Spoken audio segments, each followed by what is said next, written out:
ইতিহাসের বুকে এমন এক সাম্রাজ্য আছে যা শুরু হয়েছিল একটি ছোট তুর্কি গোত্র থেকে আর শেষ হয়েছিল বিশ্ব ইতিহাসের অন্যতম শক্তিশালী সাম্রাজ্য হিসেবে। প্রায় ৬০০ বছরেরও বেশি সময় ধরে যে সাম্রাজ্য শাসন করেছে এশিয়া, ইউরোপ ও আফ্রিকার বিস্তীর্ণ অঞ্চল। আজ আমি বলবো সেই সাম্রাজ্যের গল্প, অটোমান সাম্রাজ্যের উত্থান থেকে পতন। চলুন শুরু করি। সময়টা ত্রয়োদশ শতকের শেষ ভাগ। ১২৯৯ খ্রিস্টাব্দে ওসমান গাজী নামে এক তুর্কি গোত্রনেতা সেলজুকদের দুর্বলতার সুযোগ নিয়ে আনাতোলিয়ায় একটি স্বাধীন রাষ্ট্র গড়ে তোলেন। তার নাম থেকেই এই সাম্রাজ্যের নাম হয় অটোমান। ওসমান গাজীর শাসনে ধর্ম, শৃঙ্খলা ও যুদ্ধনীতি এই তিনটি ছিল মূল ভিত্তি। তার মৃত্যুর পর ক্ষমতায় আসেন ওরহান গাজী। তিনি প্রথম বড় শহর বুরসা দখল করেন এবং এটিকেই রাজধানী বানান। এই সময় থেকেই অটোমানরা পায় নিয়মিত সেনাবাহিনী, মুদ্রা ব্যবস্থা এবং একটি সংগঠিত প্রশাসন। এরপর আসেন প্রথম মুরাদ। তার শাসনামলেই অটোমানরা প্রথমবারের মতো ইউরোপে প্রবেশ করে। এই সময় গড়ে ওঠে বিশ্ববিখ্যাত জেনিসারি বাহিনী। ১৩৮৯ সালে কসোভোর যুদ্ধে প্রথম মুরাদ শহীদ হন, কিন্তু অটোমান শক্তি তখন আর থামার মতো ছিল না। এরপর ক্ষমতায় আসেন প্রথম বায়েজিদ। তিনি খুব দ্রুত বলকান অঞ্চলে অটোমান আধিপত্য বিস্তার করেন, কিন্তু ১৪০২ সালে মধ্য এশিয়ার শাসক তৈমুরলংয়ের কাছে পরাজয়ের ফলে সাম্রাজ্যে সামরিক বিশৃঙ্খলা দেখা দেয়। এই সংকট কাটিয়ে সাম্রাজ্যকে আবার দাঁড় করান প্রথম মুহাম্মদ ও পরে দ্বিতীয় মুরাদ। তাদের শাসনামলে অটোমান রাষ্ট্র আবার শক্ত ভিত পায় এবং ইউরোপীয় শক্তির মোকাবেলার জন্য প্রস্তুত হয়। এবার আসে ইতিহাস বদলে দেওয়ার মুহূর্ত।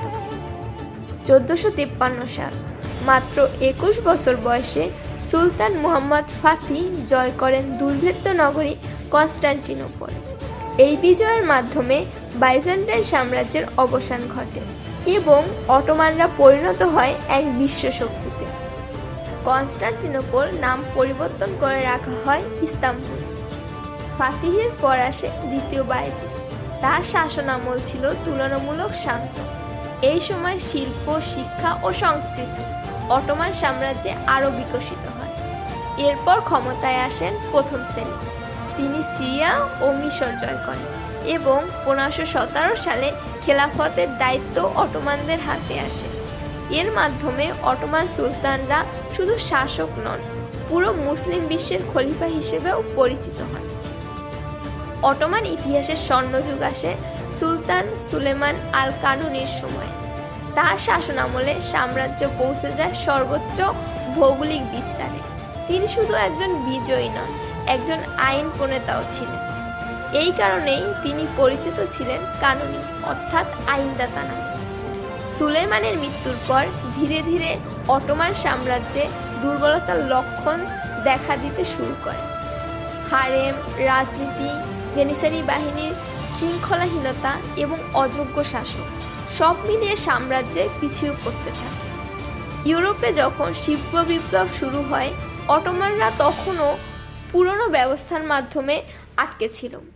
একটির পর একটি যুদ্ধে পরাজয়ে সাম্রাজ্যের ভিত নড়িয়ে দেয়। ১৯ শতকে দ্বিতীয় মাহমুদ আধুনিক সংস্কার আনার চেষ্টা করেন।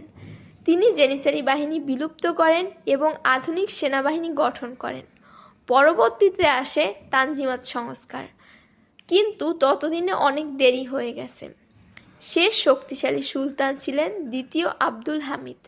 তিনি শিক্ষা ও রেলপথে উন্নয়ন ঘটালেও রাজনৈতিক সংকট থামাতে পারেননি। প্রথম বিশ্বযুদ্ধে অটোমান সাম্রাজ্য পরাজিত হয়।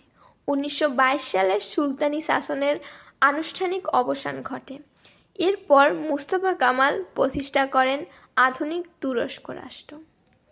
অটোমান সাম্রাজ্য শুধু একটি রাষ্ট্র ছিল না, এটি ছিল শক্তি, শাসন, সংস্কৃতি এবং ইসলামী সভ্যতার এক দীর্ঘ অধ্যায়।